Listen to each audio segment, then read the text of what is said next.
Guys, പത്തനംമാറ്റ സീരിയലിൻ്റെ ഒരു പുതുപുത്തൻ വിശേഷത്തിലേക്ക് എല്ലാവർക്കും സ്വാഗതം. വരാനിരിക്കുന്ന ഒരു കിടുക്കൻ എപ്പിസോഡ് വിശേഷത്തിലേക്ക് എല്ലാവർക്കും സ്വാഗതം. എന്താണെന്ന് വെച്ചാൽ നമ്മുടെ അനാമിക ഒരുപാട് കള്ളത്തരങ്ങൾ അനന്തപുരിയിൽ എത്തിയപ്പോൾ മുതൽ കാണിച്ചു കൂട്ടിക്കൊണ്ടേയിരിക്കുകയായിരുന്നു. പലർക്കും പല സംശയങ്ങളൊക്കെ തോന്നിയെങ്കിലും അതിനൊരു തെളിവൊന്നും ഇല്ലായിരുന്നു കേട്ടോ.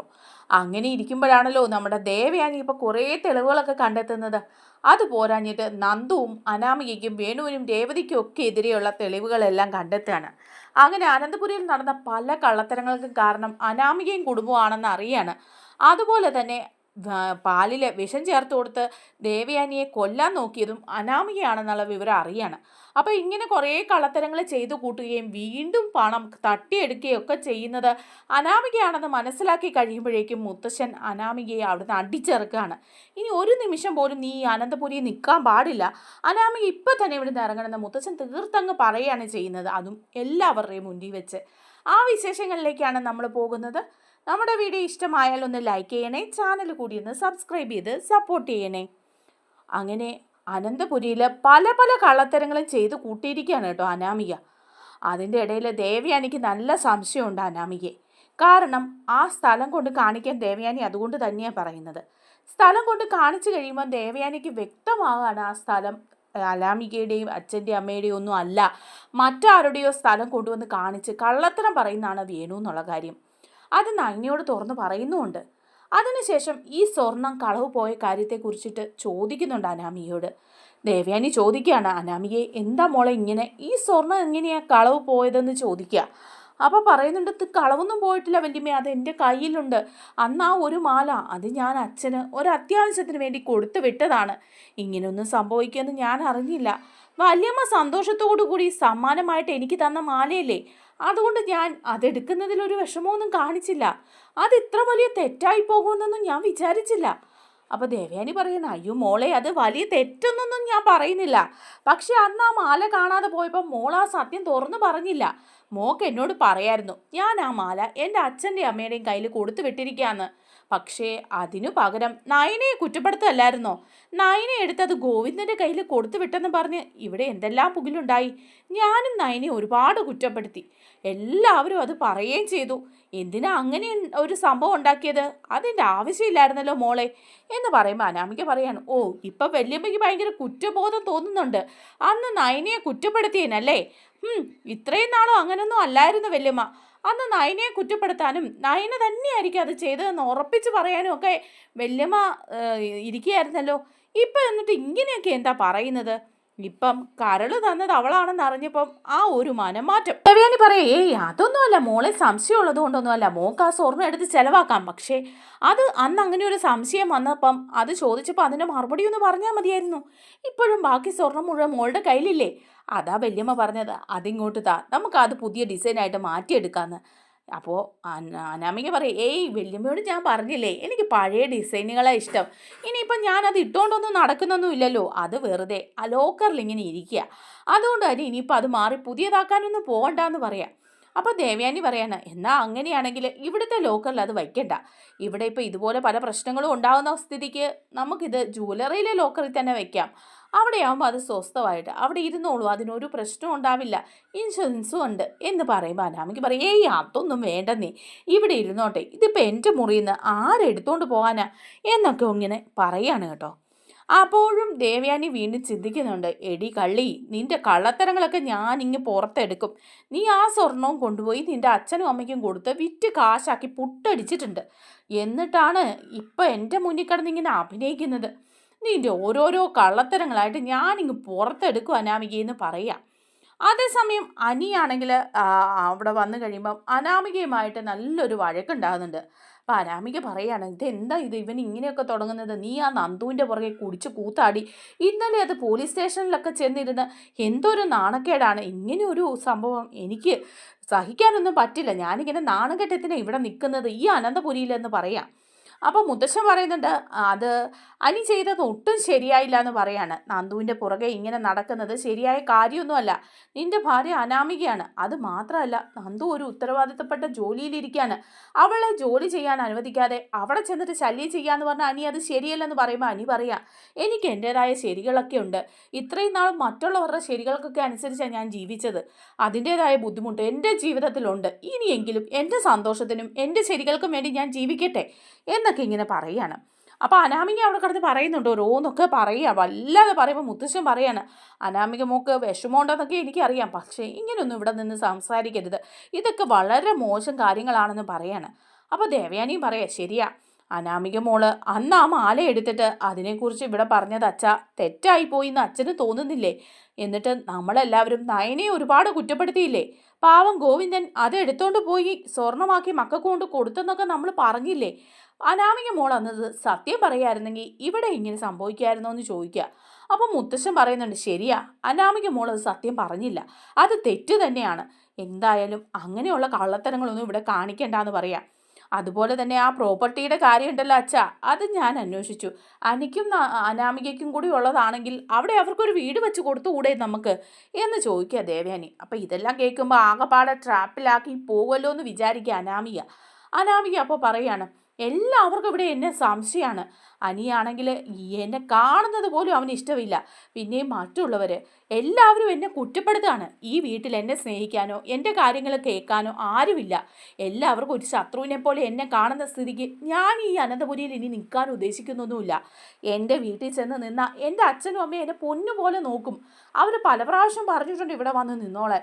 പിന്നെയും എല്ലാ പ്രശ്നങ്ങളും അവസാനിക്കല്ലോ എന്നോർത്തിട്ട് മാത്രമാണ് ഞാനിവിടെ നിൽക്കുന്നത് എന്ന് പറയാണ്. അപ്പോൾ അനി പറയാം, അതുകൊണ്ടൊന്നുമല്ല നീ ഇവിടെ നിൽക്കുന്നതെന്ന് എനിക്കറിയാം. നിനക്ക് അനന്തപുരിയിലെ സ്വത്ത് കിട്ടണം. അതിനുവേണ്ടി മാത്രമല്ലേ നീ ഇവിടെ കടിച്ചു തൂങ്ങിയിരിക്കുന്നത്. അനാമികെ, നിന്റെ സ്വഭാവ ദൂഷ്യങ്ങളൊക്കെ എനിക്കറിയാം. ഞാൻ പല പ്രാവശ്യവും നിന്നെ പുറത്ത് വെച്ച് പലരുടെയും കൂടെ കണ്ടിട്ടുണ്ട്. അതിൻ്റെയൊക്കെ വീഡിയോയും ഫോട്ടോയും ഒക്കെ ഞാൻ ആദശേട്ടനെയും വല്യമ്മയും ഒക്കെ കാണിച്ചിട്ടുമുണ്ട്. അവരെല്ലാം പറയുന്നത് ഇതൊക്കെ അഡ്ജസ്റ്റ് ചെയ്ത് പോകണമെന്നാ. ഞാൻ ഇതിൽ കൂടുതലൊക്കെ എന്താ മുത്തച്ഛ അഡ്ജസ്റ്റ് ചെയ്യേണ്ടത്? അപ്പോൾ മുത്തശ്ശൻ പറയാ, അനാമിക മോളെ, അങ്ങനെ എന്തെങ്കിലും ചെയ്തിട്ടുണ്ടെങ്കിൽ അതൊക്കെ വലിയ തെറ്റ് തന്നെയാണ്. നീ അനിയുടെ ഭാര്യയായിട്ടിരിക്കുമ്പോൾ പുറത്ത് മറ്റുള്ളവരുടെ ഒപ്പം നടക്കുക എന്ന് പറഞ്ഞാൽ അത് ശരിയായ നടപടിയല്ല. അത് നമ്മുടെ അനന്തപുരി തറവാടിന് തന്നെ മോശമാണ്. പുറത്ത് ആളുകൾ ഇതൊക്കെ കാണുമ്പം. അപ്പോൾ അനാമിക പറയും, ഓഹോ, എല്ലാവരും കൂടി എന്നെ കൂട്ടമായിട്ട് ഇങ്ങനെ വിചാരണ ചെയ്യാണ്. ഒരുത്ത പരസ്യമായിട്ട് ഇങ്ങനെ വിളിച്ച് പറഞ്ഞ് നടക്കുന്നതിനൊന്നും കുഴപ്പമില്ല. ഈ എൻ്റെ തലയിലേക്ക് എല്ലാ കുറ്റവും വാരി വെക്കുകയാണെങ്കിൽ ഞാൻ ഇപ്പോൾ തന്നെ ഈ അനന്തപുരിയുടെ പടി ഇറങ്ങുമെന്ന് പറഞ്ഞിട്ട് അവിടെ നിന്ന് പോവാണ് അനാമിക കേട്ടോ. അനാമികയുടെ വീട്ടിലേക്ക് പോവാം. അയ്യോ, അനാമിക മോള് പോയല്ലോ എന്ന് പറഞ്ഞ് ജാനകി അങ്ങ് ഉരുകാണ്. ജാനകി പറയുന്നുണ്ട് കേട്ടോ, അയ്യോ അനാമിക മോള് പോയി. എന്തായാലും ദേ ആരൊക്കെ എന്തൊക്കെ പറഞ്ഞാലും ശരി, ദേ ഏടത്തിയാണ് ഇപ്പോൾ അവളെ മാലക്കള്ളിയായിട്ട് പറഞ്ഞത്. അങ്ങനെ പറഞ്ഞിട്ട് എൻ്റെ കുഞ്ഞിൻ്റെ മനസ്സ് ഒരുപാട് വേദനിച്ചു. അതുകൊണ്ടാണ് മോളിപ്പോൾ ഇവിടുന്ന് പോയത്. ഈ അനി ഇവൻ ചെയ്യുന്നതും ശരിയല്ല അച്ഛാ. അനാമിക മോൾ ഇവിടുന്ന് ഇറങ്ങിപ്പോയാൽ അതെനിക്ക് സഹിക്കാൻ പറ്റില്ല. എന്തായാലും എൻ്റെ മരുമകളുടെ സ്ഥാനത്ത് അനാമിക മാത്രമേ ഉള്ളൂ. നിങ്ങൾക്കൊക്കെ ഒരു ധാരണയുണ്ട്, അനാമിക മോൾ ഇവിടുന്ന് ഇറങ്ങിപ്പോയി കഴിഞ്ഞാൽ ആ നന്ദുവിനെ വിളിച്ചിവിടെ കയറ്റാന്ന്. അത് ഞാൻ ജീവിച്ചിരിക്കുമ്പോൾ നടക്കില്ല എന്ന് പറയാണ് കേട്ടോ നമ്മുടെ ജാനകി. എന്നിട്ട് ജാനകി അങ്ങ് ദേഷ്യത്തോടെ പോവാണ്. എല്ലാത്തിനും കാരണം ഏടത്തിയാണെന്ന് ജാനകി ദേവയാനിയുടെ മുഖത്ത് നോക്കി പറയുമ്പോൾ ദേവയാനി പറയാണ്, ഞാൻ പോയി അനാമിക മോളെ വിളിച്ചുകൊണ്ട് വരാം. ഇനിയിപ്പോൾ അതിൻ്റെ പേരിലൊരു പ്രശ്നമൊന്നും ഇവിടെ ഉണ്ടാകണ്ട. ഞാൻ അനാമികയുടെ വീട്ടിലേക്ക് ചെല്ലാമെന്ന് പറയാണ്. അങ്ങനെ അനാമികയുടെ വീട്ടിലേക്ക് നമ്മുടെ ദേവയാനി അങ്ങ് പോകുന്നൊക്കെ ഉണ്ട് കേട്ടോ. ദേവയാനിയാണെ അവിടെ ചെന്ന് അനാമികയുടെ കാല് പിടിച്ച് വിളിക്കുകയൊക്കെ ചെയ്യുന്നുണ്ട്. മോളെ, ഇതൊരു പ്രശ്നമാക്കരുത്. ഞാനത് പറഞ്ഞത് എന്താണെന്ന് വെച്ചാൽ ഇനി ഇങ്ങനെയുള്ള തെറ്റുകൾ ആവർത്തിക്കരുത്, അതുകൊണ്ടാണ് പറഞ്ഞത്. അതുകൊണ്ട് മോള് പിണങ്ങി ഇങ്ങനെ ഇങ്ങോട്ട് പോന്നു കഴിഞ്ഞാൽ എല്ലാം ശരിയാവുമെന്ന് തോന്നുന്നുണ്ടോ എന്നൊക്കെ ചോദിക്കുമ്പോൾ അനാമിക പറയാം, ഇല്ല, ഞാനിനി അനന്തപുരിയിലേക്കില്ല. ഇനി ആര് വന്ന് എൻ്റെ കാല് പിടിച്ചെന്ന് പറഞ്ഞാലും ഞാനില്ല. വല്യമ്മയ്ക്കൊരു ധാരണയുണ്ട്. വല്യമ്മ എന്തെല്ലാം പറഞ്ഞിട്ടും ഇവിടെ വന്ന് എന്നെ വിളിക്കുമ്പം ഞാൻ തിരിച്ചങ്ങോട്ട് വരുമെന്ന്. വല്യമ്മയല്ല, ആര് വിളിച്ചാലും ഞാൻ ഇനി തിരിച്ചങ്ങോട്ട് വരില്ല എന്ന് തന്നെ അനാമിക പറയുകയാണ് കേട്ടോ. അങ്ങനെ ഒക്കെ അനാമിക നിൽക്കുക. പിന്നെ നമ്മുടെ ദേവയാനി അങ്ങ് കാല് പിടിക്കുക. അപ്പോഴേക്കും നമ്മുടെ വേണുവും രേവതിയും കൂടെ വീണ്ടും തള്ളി വിടുകയാണ് അനാമിക. എന്നിട്ട് പറയുന്നുണ്ട്, മോളെ നീ ചെല്ല്, നിന്റെ വല്യമ്മയല്ലേ ഇങ്ങനെ വിളിക്കുന്നത്. അത് ദേവയാനി, നിങ്ങളെല്ലാവരും മോളോട് പെരുമാറുന്ന രീതി വളരെ മോശമാണ്. അനിയാണെങ്കിൽ ഒരു ഭർത്താവായിട്ട് കൂടി അവളെ അവഗണിക്കുകയാണ്. അവൻ ആ നന്ദുവിൻ്റെ പുറകെ ഇങ്ങനെ നടക്കുന്നത് ശരിയാണെന്ന് നിങ്ങൾക്കൊക്കെ തോന്നുന്നുണ്ടോ എന്ന് വേണു ചോദിക്കുക. എന്നിട്ട് പറയുന്നുണ്ട് രേവതി, എൻ്റെ കുഞ്ഞ് ഒരുപാട് വിഷമിക്കുന്നുണ്ട്. അവൾ അവിടെ തീ നിന്നാണ് ജീവിക്കുന്നത്. പിന്നെ എൻ്റെ കുഞ്ഞിനൊരു സമാധാനം കിട്ടണമെങ്കിൽ അവൾ ഇങ്ങോട്ട് ഓടി ഓടി വരുന്നത്. അവിടെ വന്നു കഴിഞ്ഞാൽ അവളുടെ ജീവിതത്തിനൊരു സന്തോഷം ഉണ്ടാവുമെന്ന് അറിയുകയാണെങ്കിൽ മാത്രം അവളെ അങ്ങോട്ട് കൊണ്ടുപോയാൽ മതി ദേവയാനി എന്ന് പറയാം. അപ്പോൾ ദേവയാനി പറയുന്നുണ്ട് ഇനി അങ്ങനെയുള്ള പ്രശ്നങ്ങളൊന്നും ഉണ്ടാകാൻ പോകുന്നില്ല. അനാമിക മോള് തിരിച്ചു വരണം. വന്നില്ലെങ്കിൽ അവിടെ പ്രശ്നമാകും. ജാനകിക്കൊക്കെ ഒരുപാട് വിഷമാണെന്നൊക്കെ പറഞ്ഞ് അനാമികയെ വീണ്ടും കൂട്ടിക്കൊണ്ട് അനന്തപുരിയിലേക്ക് തന്നെ പോവാണ് ദേവയാനി. ഒരു പണിയില്ല ദേവയാനിക്ക്. അങ്ങനെ അവിടെ കൊണ്ട് നിർത്തി കഴിയുമ്പോൾ പിന്നെ അവിടെ പണി തുടങ്ങുകയാണ് കേട്ടോ നമ്മുടെ അനാമിക. എങ്ങനെയെങ്കിലുമൊക്കെ പണം അടിച്ചു മാറ്റുക എന്നുള്ള ഒരു ലക്ഷ്യത്തോടു കൂടി തന്നെയാണ് വരുന്നത്. അപ്പോൾ വേണു ഫോൺ വിളിച്ച് പറയുന്നുണ്ട്, അത് മോളെ, ഇനിയിപ്പോൾ അധികം ആയുസൊന്നുമില്ല അവിടെ നിൽക്കാനായിട്ട്. നീ ഇനി കുറച്ച് നാളൊക്കെ അവിടെ നിൽക്കുകയുള്ളൂ. അതിനോടിടയ്ക്ക് അവിടുന്ന് കുറേ പണമൊക്കെ നമുക്ക് അടിച്ചു മാറ്റി ഇങ്ങ് പോരണം. ഇപ്പോൾ ആ ദേവയാനി നിന്നെ സപ്പോർട്ട് ചെയ്ത് കൂട്ടിക്കൊണ്ട് പോവുകയൊക്കെ ചെയ്തെങ്കിലും ആ മാലഘട്ടത്തിൻ്റെ വിഷമം അവരുടെ മനസ്സിലുണ്ട്. ഇനിയിപ്പോൾ പാലിൽ വിഷം ചേർത്ത് നീയാണ് കൊടുത്തതെന്ന് കൂടി അറിഞ്ഞു കഴിഞ്ഞാൽ അവർ നിന്നെ അവിടെ നാട്ടി ഇറക്കും എന്നുള്ള കാര്യം സംശയമില്ല. അതുകൊണ്ട് നീ എന്തെങ്കിലുമൊക്കെ ചെയ്തോണമെന്ന് പറയാം.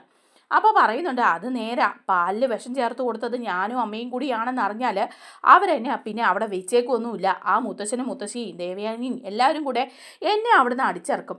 അന്ന് നവ്യയുടെ കുഞ്ഞ് ചാകാൻ വേണ്ടിയിട്ടാണ് അത് ചെയ്തത്. പക്ഷേ വല്യമ്മയല്ലേ എടുത്തു കുടിച്ചത്. അങ്ങനെ ഒരു അബദ്ധം പറ്റി.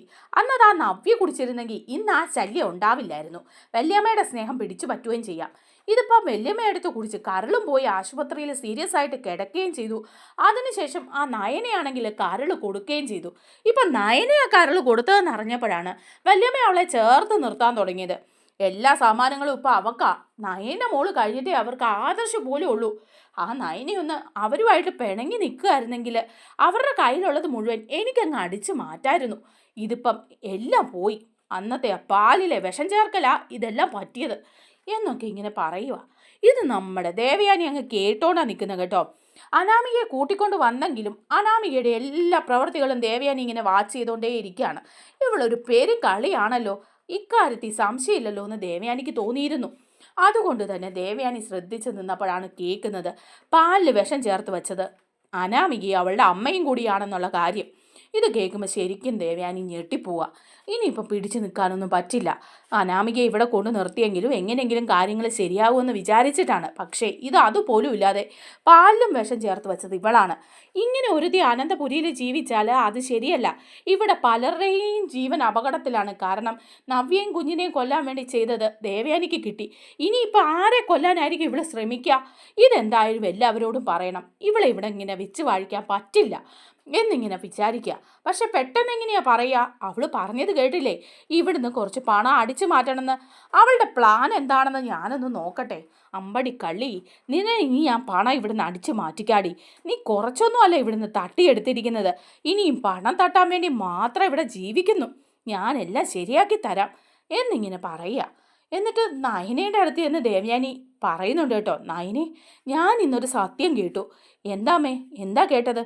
ആ അനാമിക നീ പറഞ്ഞതുപോലെ തന്നെ അത്ര ശരിയല്ല ആള്. അവളും അവളുടെ വീട്ടുകാരും ഫ്രോഡുകളാണെന്നുള്ള കാര്യം നീ പറഞ്ഞപ്പം ഞാൻ അതൊന്ന് പരീക്ഷിക്കുകയായിരുന്നു. തെളിവുകൾ കിട്ടാതെ വിശ്വസിക്കാൻ പറ്റില്ലല്ലോ എന്ന് വിചാരിച്ചാ അവളെ വീണ്ടും ഞാൻ തിരിച്ചിവിടെ കൊണ്ടുവന്നത്. ഇപ്പോഴാണെങ്കിൽ ഞാനൊരു വാർത്ത കേട്ടു. അതെനിക്ക് ഭയങ്കര ഞെട്ടലുണ്ടാക്കി മോളെ എന്ന് വെച്ച് പറയാം. നയനെ ചോദിക്കുക, എന്താ അമ്മേ പ്രത്യേകിച്ചൊരു കാര്യം എന്ന് ചോദിക്കുമ്പം ദേവയാനി പറയുക, അവൾ മനുഷ്യനെ കൊല്ലാൻ കൂടി ശ്രമിക്കുകയായിരുന്നു. അന്ന് ആ പാലിൽ വിഷം ചേർത്ത് വെച്ചത് ഈ അനാമികയും അവളുടെ അമ്മ രേവതിയും കൂടിയാണ്. കാരണം അത് നവ്യയും കുഞ്ഞിനെയും കൊല്ലാൻ വേണ്ടി വച്ചതാ. മോള് കാച്ചി വെച്ച പാലിലല്ലേ അവൾ വിഷം ചേർത്ത് വെച്ചത്, നവ്യയ്ക്കുള്ള പാലിൽ. നവ്യയെ കൊല്ലാൻ വച്ചതാ. പക്ഷേ ഞാനത് എടുത്തു കുടിക്കുകയും അങ്ങനെ ഒരു ആപത്തിലേക്ക് പോവുകയൊക്കെ ചെയ്തു. ഇന്ന് അവൾ അവളുടെ അച്ഛനോട് വിളിച്ച് സംസാരിക്കുന്നത് ഞാൻ കേട്ടതാ എൻ്റെ ഈ ചെവി കൊണ്ട്. ഇനിയിപ്പോൾ ഒരു തെളിവും എനിക്ക് ആവശ്യമില്ല, എല്ലാ തെളിവുകളും എനിക്ക് കിട്ടി എന്ന് പറയാണ്. എന്നിട്ട് പറയുന്നുണ്ട്, അന്ന് ഞാൻ ആ പാല് കുടിച്ചത് കൊണ്ടാണത്രേ നീ കരള് തരേണ്ടി വന്നതും നമ്മൾ രണ്ടും ഇത്രയും സ്നേഹത്തിലായതും. ഇല്ലെങ്കിൽ എന്നെ പറ്റിച്ച് അവൾക്ക് ഇനിയും പണം ഉണ്ടാക്കായിരുന്നു എന്ന് അവൾ പറയുന്നത്. ഞാൻ സമ്മാനങ്ങളായിട്ട് സ്വർണം കൊടുത്തേനെന്ന് അവൾ പറയുന്നത്. അവളുടെ വീട്ടുകാരുടെ മനസ്സിലിരിപ്പ് കണ്ടില്ലേ മോളെ? അപ്പം നയനെ പറയാണ്, അമ്മേ ഒരു കാര്യത്തിൽ അമ്മ എന്നോട് ക്ഷമിക്കണം. ഈ സത്യം ഞാൻ കുറേ നാൾ മുമ്പേ മനസ്സിലാക്കിയതാണ്. എന്ത് സത്യം? പാലിൽ വിഷം ചേർത്ത് തന്നത് അവളാണെന്നുള്ള സത്യമോ? അതെ, അന്ന് പാലിൽ വിഷം ചേർത്തത് അനാമികയും അവളുടെ അമ്മയും കൂടിയാണെന്ന് ഒരു സംശയമില്ലാത്ത കാര്യമായിരുന്നു. കാരണം അന്ന് അവർ അനന്തപുരിയിലുണ്ടായിരുന്നു. അവരാണത് ചെയ്തതെന്ന് അറിയുകയും ഞാൻ അവളോടത് നേരിട്ട് ചോദിക്കുകയും ചെയ്തു. ചോദിച്ചപ്പോൾ അവൾ അതല്ലാന്ന് പറഞ്ഞില്ല. അവൾ വീണ്ടും എന്നെ വെല്ലുവിളിക്കുകയാണ് ചെയ്തത്. അങ്ങനെ ചെയ്തെങ്കിൽ നിന്റെ കയ്യിൽ തെളിവുണ്ടെങ്കിൽ തെളിയിക്കാൻ പറഞ്ഞു. നീ ഇത് ആരോടും ചെന്ന് പറഞ്ഞാൽ ആരും വിശ്വസിക്കാൻ പോകുന്നില്ല. ഒരു തെളിവുമില്ല. നീ തന്നെയാ കുറ്റക്കാരി. നീയല്ലേ പാല് തിളപ്പിച്ച് വെച്ചത് നിന്റെ ചേച്ചിക്ക് കൊടുക്കാൻ. അതിൽ നീ അല്ലാതെ പിന്നെ വേറെ ആര് വിഷം ചേർക്കാനാ? നിനക്ക് നിന്റെ അമ്മായിയമ്മോടുള്ള ദേഷ്യത്തിന് അവരെ കൊല്ലാൻ വേണ്ടി വിഷം ചേർത്ത് കൊടുത്തതെന്ന് ഞാൻ എല്ലാവരോടും പറയും എന്ന് അനാമിക എന്നോട് പറഞ്ഞു. പക്ഷേ ഞാനും നന്ദുവും നവ്യേച്ചിയും ഒക്കെ ഈ വിവരം അറിയേ അവളോട് ചോദിക്കുകയൊക്കെ ചെയ്തതാ. അത് അവൾക്കും അറിയാം. ഈ സത്യങ്ങൾ ഞങ്ങൾ ആരോടും വെളിപ്പെടുത്തിയിട്ടില്ല. ഒരു കച്ചിത്തുരുമ്പായിട്ട് ഇത് കയ്യിലിരിക്കട്ടെ എന്ന് വിചാരിച്ചിട്ടാ എന്ന് പറയാ. അപ്പോൾ ദേവയാനി പറയാണ്, നീ ഈ സത്യം അറിഞ്ഞിട്ടും ഇത് എന്തുകൊണ്ട് പറഞ്ഞില്ല? ഇനിയും അനാമിക ഇവിടെ നിന്ന് കഴിഞ്ഞാൽ ആരുടെയൊക്കെ ജീവൻ ആപത്താവുമെന്ന് നിനക്കറിയാവോ മോളെ? അറിയാം. അതുകൊണ്ടല്ലേ എല്ലാ കാര്യത്തിലും ഞാൻ അവളെ ഒന്ന് ശ്രദ്ധിക്കുന്നത്. അവൾ പല കടുങ്കൈകളും ഇതുപോലെ ചെയ്യും. അനി പറയുന്നതിലൊന്നും തെറ്റില്ല അമ്മേ. അനിക്ക് അവളുമായിട്ട് ഒത്തുപോകാനൊന്നും പറ്റില്ല. അനി അവൾ വിവാഹം കഴിച്ച അനന്തപുരിയിലേക്ക് വന്നത് തന്നെ ഇവിടുത്തെ സ്വത്തുക്കൾ മാത്രം കണ്ടോണ്ടാണ്. അതല്ലാതെ അവൾക്ക് ഒരുപാട് റിലേഷൻഷിപ്സ് ഒക്കെ ഉണ്ട്. പിന്നെ ഇതൊരു പണത്തിന് വേണ്ടിയുള്ള കളിയാ. അത് അവളുടെ അച്ഛനും അമ്മയ്ക്കും അറിയാം. അവരതിന് സപ്പോർട്ടാണ് ചെയ്തു കൊടുക്കുന്നത്. ഇവിടുത്തെ പണം വാങ്ങി വേണം അവർക്ക് മുങ്ങാൻ. അത്രയേ ഉള്ളൂ അവരുടെ ലക്ഷ്യം. നന്ദു SI ആയതിനു ശേഷം പല കേസുകളും വേണുവിനെക്കുറിച്ച് അന്വേഷിച്ചു. അപ്പോഴല്ല ഈ വിവരങ്ങൾ അറിഞ്ഞത്. വേണു ഒരു തട്ടിപ്പ് വീരനാണ്. പലയിടത്തും പലരോടും പണം തട്ടിച്ച് വാങ്ങിയിട്ടുമുണ്ട്, അതുപയോഗിച്ച് ചെലവാക്കിയിട്ടുമുണ്ട്.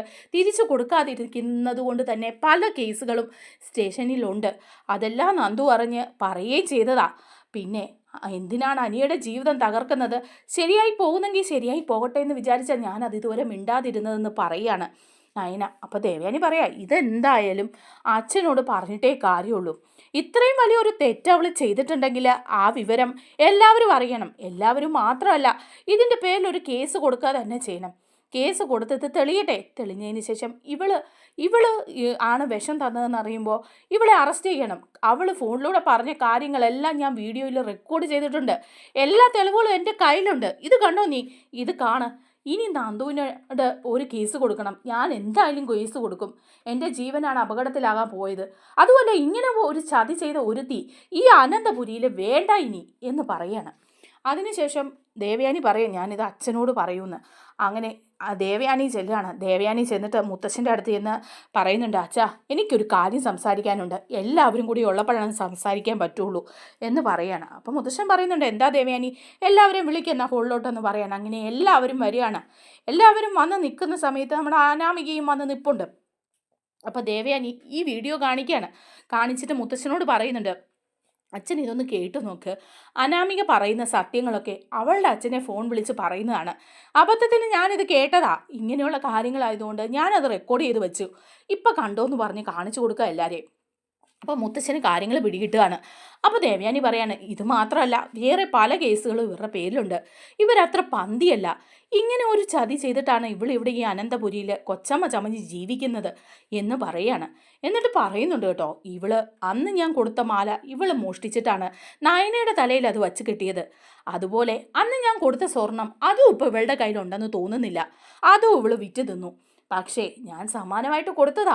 എന്നിട്ട് എവിടെയാണെന്ന് ചോദിക്കുമ്പോൾ ഇവർക്ക് സത്യം പറയാമല്ലേ? പിന്നെ എന്തിനാ അത് മറ്റൊരാളുടെ തലയിൽ വച്ച് കിട്ടുന്നത്? അന്ന് ആ നെക്ലേസ് പോയതിൻ്റെ പേരിൽ എന്തെല്ലാം പുകില ഇവിടെ ഉണ്ടായത്?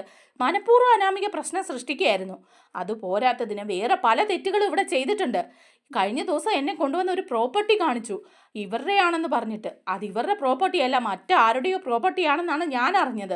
അതുപോലെ അന്ന് വിവാഹം കഴിഞ്ഞപ്പം ഒരു കാറ് കൊടുത്ത് വിട്ടിരുന്നല്ലോ, അതെവിടെയെന്ന് ചോദിച്ചു നോക്കാം അച്ഛൻ ഇവളോട്.